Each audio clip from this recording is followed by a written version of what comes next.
over time I received quite a number of very intelligent requests talking about how do I take care of my collection. And I can tell you, like everything else, it's an evolutionary process. When I started collecting firearms, I probably was arguably a teenager. All I could afford was a can of 3-in-1 oil or whatever I could afford at the time, and I might have had 3 or 4 guns. And then as time goes by and you can afford better things, and you can see that maybe you left a gun in the corner and there's a little frosting of rust on it, but you know how it is when you're young, you don't really understand everything. So the requests about what do I do now, not just with gun maintenance, but with maybe improving the appearance of a gun or saving a gun that looks a little bit worn. So I'm going to talk about that today. And I've talked about this before. And this product is the first one I'll mention, Briwax. I think whatever market you're in around the world, this is made in England. And I tend to follow or believe in the products that were developed by the countries that made the best guns for the longest period of time. And I think it's safe to say most of you would agree that the United Kingdom makes excellent rifles. And when the British Empire existed, they had to maintain rifles in environments that were so hostile. That empire was so far flung from then Burma to the North Pole, and their guns had to work. They were law and order. That was, at that time, civilization, not to offend anybody, and I don't know the details. But Briwax is great, and then I actually invite any of you to one day, somehow, get on a plane, go to London, it's not that expensive, and visit let's say Holland and Holland, but I'm not, it doesn't have to be Holland and Holland, it could be another city, Wesley Richards or what have you. This is a British anti-rust compound, cleaner and lubricant, it's all on the label. And when you visit these best quality gun houses, this one they will not be able to sell you, I don't think. Maybe a modern can. This is probably very old. I obtained this in a case with a British double rifle. But there's a smell when you enter these houses. First of all, you think you're walking into 18 something, and in a lot of ways you are, because the values that they they believe in with firearms and life in general are the lasting ones. It's a pleasure always going to those houses. So this one's called Never Rust. Excellent product. I don't use this one because I don't have any left. This is even older. This I did use up. I'm going to talk more about these things on Patreon, but this is, believe it or not, original Rangoon Oil. Rangoon being the capital of Burma, if I'm not wrong, way back. So you've got a tin container, brass lid with knurling. I mean, the workmanship in this container is better than some modern rifles. And the paper label and Rangoon Oil and these other British products have an almost, and I don't want to sound like strange here, but they have an almost perfume quality. So when you walk into these gun rooms, you really have a feeling that you're in a different place. And of course, when they hand you a rifle with white gloves on, and it's worth $40,000 or $100,000 or pounds, it's a different experience. Anyway, that's kind of a footnote. And I hunt with Winchesters and Marlins too, so you know, it's a big world and a big life. But that's a good British product. Those are great. This is called Renaissance. So some of you were asking me, how do you refresh old gun stocks? This compound, this is made in England someplace. Let's see what it says. Made in England, Renaissance products. They don't say what city. It doesn't matter. You put that on a rag or on 4-0 steel wool, and you can make a gun stock that's full of scratches and tatters look really good. And that doesn't mean you're misleading anybody, because you may not be selling the gun, so like you just want to refresh it, because they dry. It looks like they dry out. I was going to say they dry out. I'm not sure that they do, because I didn't ever take a moisture meter. But I use that. This is a great product. This is not cheap, but it doesn't matter. It's going to last probably a lifetime or something like that. Then this product I stumbled across. I think a fellow sent it to me. I don't know where it's made. It looks like in France. Could be Quebec. This is here, I'll give you the label. See, it's in French. And I can even show you the product. I messed it up a bit. But this is just beeswax, but it's a tin container. That doesn't necessarily mean everything, but it means some things. This is an old product, old-fashioned product, let's say. And I take this with a cloth. This is much cheaper than the British product. And I don't know what company made this. It's called, oh, I think it's pronounced Bezier. And this is an exceptional beeswax-based product. Sorry if I got that upside down. I don't represent any of these people.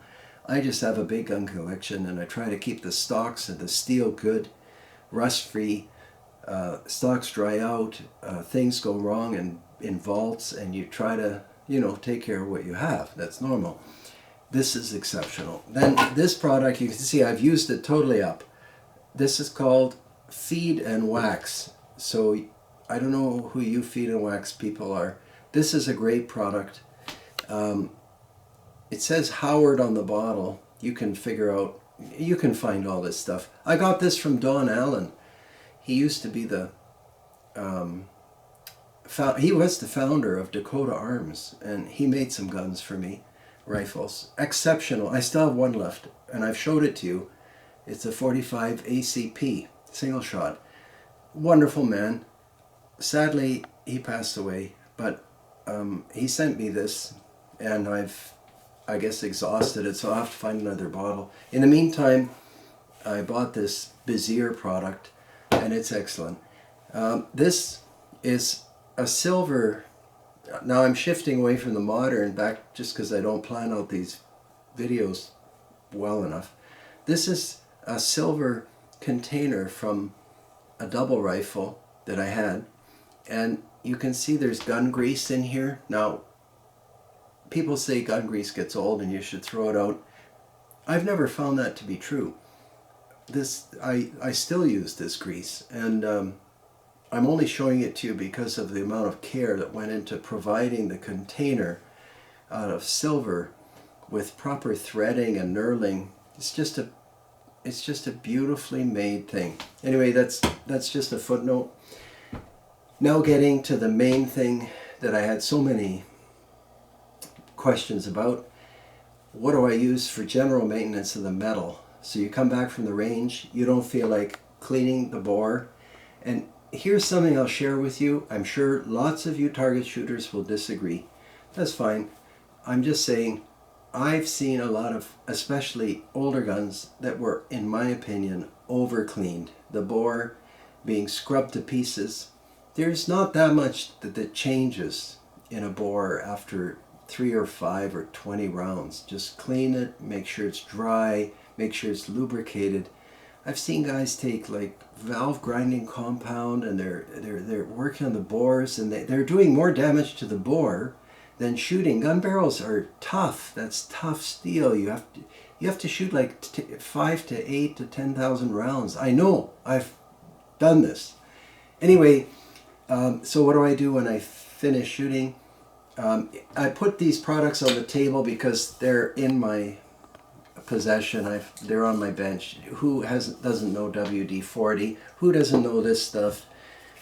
This is an old, probably aerosol can. By the way, I should mention, when you go to the British products, there are no aerosols because there were no aerosols back then. And so you were just responsible for using a cleaning jag or a pull-through for the barrel of your 303 or your double rifle. And this Rangoon oil, I don't know how many of you can find it. Maybe they make it. I hope so. I looked it up. There seems to be a modern formulation. I have to order it from the UK. It's just I've got so much going on. But this Rangoon Oil, that makes your workshop, your garage, like I said, it's a fragrance in the air that's hard to describe. So I've used all these, and I've used many others over 30 years. And as a preamble, the product that I'm telling you you should buy like right away, I have nothing to do with this company. I'm just saying the one that does everything is Ballistol. It's from Germany, and this product, you'll be able to read the label if you can find it. I'm sure it's available around the world. It was formulated way back at the turn of the century, like 1904 or something like that. I read the history, but I forgot. It comes in different sizes. I use this on everything, and you can read the label. It's skin-friendly lubrication, environmentally friendly lubrication, biodegradable maintenance, protection against rust without gumming. I've used this on everything, and I've hunted in some amazingly harsh environments, whether it was cold because I was at high elevation, or it was cold because it was 40 below at ground sea level. This stuff is unbelievable. Remington 760s, 742s, guns where the owner declares they're no good. Give it a shot of this stuff before you declare your gun no good, and you'll be shocked at what proper lubrication does. So I don't want to say it has mystical qualities. Other products I've used, Rem oil is good, but most of these are these modern Teflon synthetic formulations, and they're great. But this one is, you take one of these and put it in your backpack when you go hunting. It blasts away moisture. It seems to disappear. It doesn't change anything on your hands or anything else. Excellent, excellent product. So that's, most of the time I don't have opinions about stuff, or I'm reluctant to express them. But this stuff, I can't find another one like it, and they do thoughtful things like that. So that's that. I've showed you this Bezier, WD-40 in a pinch. Any of these will do in a pinch, and you can use this on the bore. Run a brush through your bore. That one fellow wrote me quite an essay on the whole thing. I'm sure that you know better. Bear in mind, sometimes I have so many rifles to take care of. I could grow old maintaining them. But this stuff makes everything easy. It leaves a film on metal that doesn't rust. That's the main thing. And it doesn't seem to rust no matter the environment, which these British products accomplished. And I can tell you, I worked in Malaysia in these places. 100% humidity, 100 degrees. That is something on gunmetal, and no stainless steel back then. So these products work, but as I said, I don't know if they're available. Anyway, get this stuff. That's the one for those of you that ask me directly. I'm giving you a direct answer. That's it. And what I'll do is now just shift gears. And here's a rifle, a military rifle, that I've been waiting to find. This is a Masson. It's spelled Madsen. And we're going to be talking about this. This is made in Denmark. This is like way beyond anything I expected. It's virtually flat new. How many times do you get a military rifle that is in this condition? Maybe a lot of them are. Somebody was telling me that they were issued to Colombia and never used because they were out of date and they were no good and rear locking and all kinds of things. But it's not always quite what you hear. Anyway, so we'll look at that. And then this is an old Mossberg. Everybody thinks that Mossberg didn't make bolt action rifles. They did. This is actually a fine rifle based on a Pedersen design. So we're going to talk about that. And I can tell you I'm actually really excited this week, because this weekend I'm going to go finally after white-tailed deer. May not seem like I do much on these videos, but it takes time and it takes planning, and I have to get together the people that can film and that can edit and all the rest of that. That's why I'm always appealing kind of to you, reaching out to you for subscribe or join me on Patreon. But anyway, I'm going to take the time and go out for white-tailed deer. and we'll see what happens. I hope I can film. If I can't, I apologize in advance, but I don't have like a mobile film crew, but I'll do my best. Anyhow, I hope that helps with the question about how to maintain a large collection or a small collection. Just get that German Ballistol. I hope I'm pronouncing it right for you German viewers. You probably have it everywhere. It says made in Germany right on the can.